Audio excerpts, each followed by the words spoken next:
We have 100 lost years in between Dragon Ball GT and the very ending of Dragon Ball GT.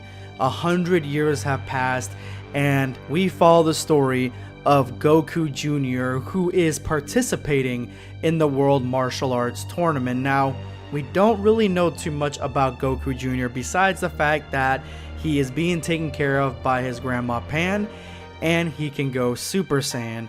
A little while after that, there is a special that comes out that gives us a little bit more story to him, but it is largely inconsequential except for this moment right here. Why did I even come here? Buck was right, it's just a fairy tale! You have to gather all 7 Dragon Balls for it to work, silly. Hi! I'm surprised Pan didn't tell you that. Who are you? Me? Well, let's see. I'm your great... No, how many greats would that be? Well, never mind. Just call me Grandpa Goku. And so begins the epic tale of Goku Jr. So begins the epic tale of Dragon Ball Centuries. And trust me, this isn't a story you want to miss. If you are new to the channel, make sure to hit that subscribe button and turn on notifications. That way you never miss a video. And these are today's end of video squad winners. If you would like to participate, make sure to watch till the very end of this video. Once you get to the end, drop a comment in the comment section below with the hashtag end of video squad, and with that hashtag you will have a chance to win a shout out in my next video.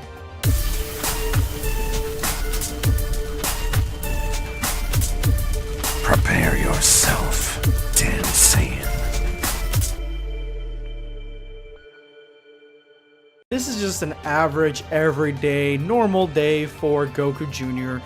going to school with Aurelie.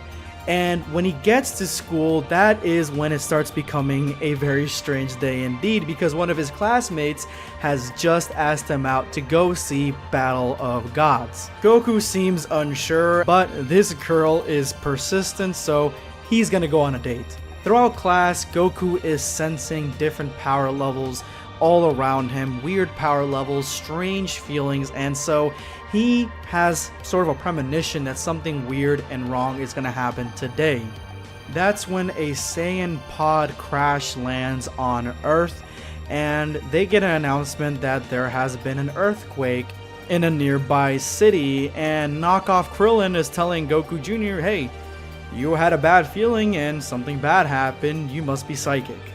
Another ship begins heading toward Earth, and everyone is sensing it, and this ship is from the Broly special. This is Paragus' ship.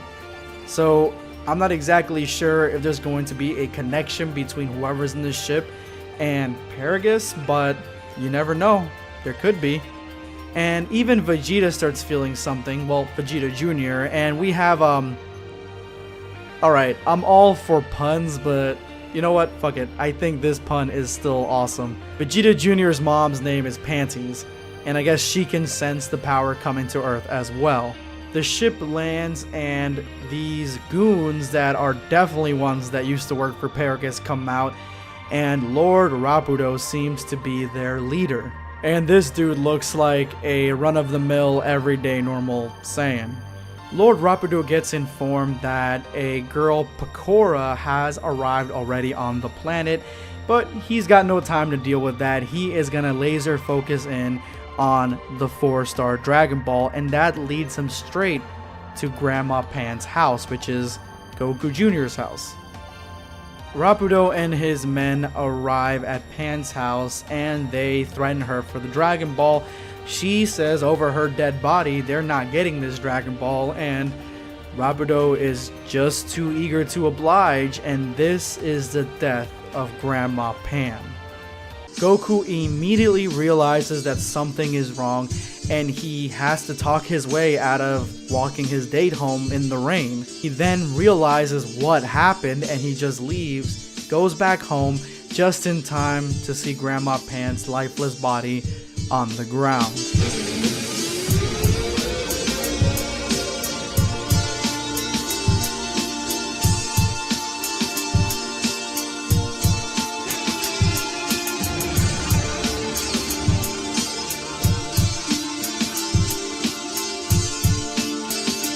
He quickly gets a taste of revenge because Rapido's men are still in the area, so he takes down a few of them, but he is no match for Rapido's blindsided attack from the back, and this is enough to take out Goku Jr. for now. Rapido's men seem to be hunting down all the Dragon Balls, and what would a Dragon Ball story be if it didn't have hunting down Dragon Balls and a new Bay?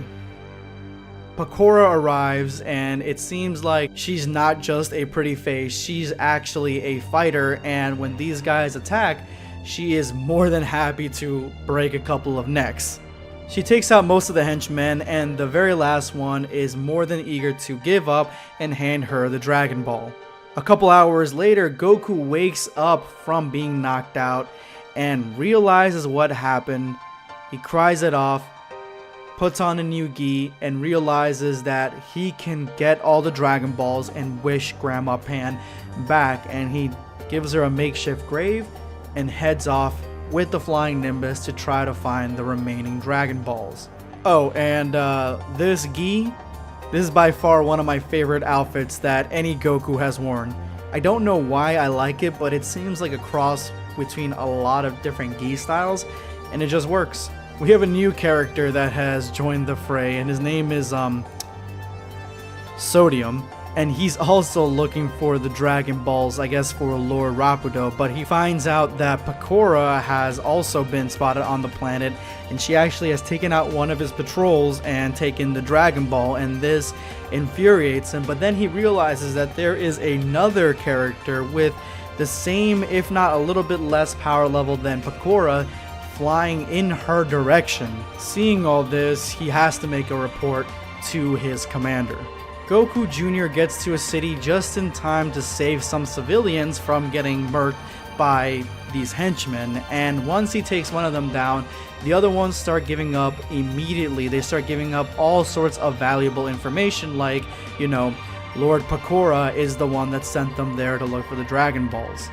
So obviously this guy is lying and he's giving Goku Jr. a load of bullshit, but Goku Jr. being the same as our Goku and Goten to another extent, he believes him. He's very gullible, and he believes that the girl is actually the Lord, the evil bad guy, the big boss that is controlling all this destruction. Goku Jr. quickly catches up to Pakora, and Pakora is thinking that this is another henchman, and once Goku Jr. turns into Super Saiyan, really all bets are off. He's way faster and way stronger than Pakora is. Pakora uses a few deceitful tactics and strategies to get around Goku's flank and hit him right down into the ground, and at this point she thinks that maybe she can win this, but Goku is about to teach her different because he is about to hit her with a full blast Kamehameha to the face. Fortunately for her, she dodged it. And this shows Goku Jr. that this is a highly skilled and advanced warrior that he's fighting. So now they are facing off, staring each other down. They don't know who's going to make the next move or what the future is going to bring for this fight, but they are in it. And this deceitful lie that pushed them to this moment is the only thing holding this fight together. Make sure you stick around and hit that subscribe button, turn on notifications for the next episode of Dragon Ball Centuries. Now, if you made it to this point of the video, you are part of the End of Video squad, and you have my sincerest thank you. Thank you so much for getting to this point, because watching the entire video, it really helps me out as a YouTuber. So thank you guys so much. For those of you guys who made it to this point, you guys will literally be the only ones that hear this message. Wholeheartedly, thank you so much. Today's comment that I am responding to is Fuse Samazu from my last video. So if you would like to see my last video, I'm gonna have a link to that in the description below. He says, Frieza Grandpa Gohan shouldn't be pervy, he's too cool for that. Bulma needs to not have a gun anymore. The music you had was perfect, got that Dragon Ball martial arts feel. Well, I honestly think that not only are all men pervy, but As you get older, you get more pervy, so I don't think that Master Roshi should be the only pervy old guy. Obviously, we have Jiraiya from Naruto. He's pretty pervy, so for me, it doesn't really bother me that Grandpa Gohan's pervy like that. Bulma definitely should never have a gun. She's just unloading clips into random people that spook her as she's committing crimes. So yeah, she should not have a gun anymore. And the music that I put in this video was from Legend of Korra / Avatar Last Airbender, and I felt like that fit the most with what I was telling, or the story I was telling in the video. Thank you so much for your comment. Anyway guys, that's all I have for you today. This is going to be BlackScape signing off. Take care guys.